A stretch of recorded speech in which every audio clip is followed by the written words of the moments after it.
بهترین داروهایی که ضد سوداست، باعث میشه وسواس کم بشه، انواع وسواس فکری عملی همه چی ماء الجبن.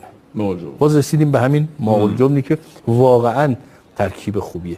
حالا اگر ماء الجبن درست کنیم، ما نیم کیلو یک کیلو شیر رو بجوشونیم، وقتی جوشید یک کمی داخلش سرکه آب لیمو بزنیم که بریده بشه ببنده و اون آبش رو ازش جدا کنیم، به اون میگن آب پنیر یا ماء الجبن یا وی پروتئین یا هر چی. اینو داخلش یک کمی افتیمون، یه 2 قاشق هم افتیمون بجوشونیم داخلش، عصاره اون رو بگیریم داخل این شیر و با تمر هندی بخوریم، این فوق العاده در برطرف کردن سودای بدن موثره. توی بحث مالیخولیا یا وسواس یا قسمت دیگه تو مالیخولیا هم بررسی میشه.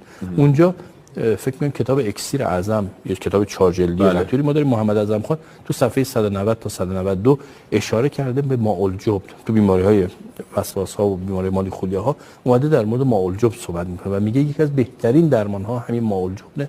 تو منابع دیگه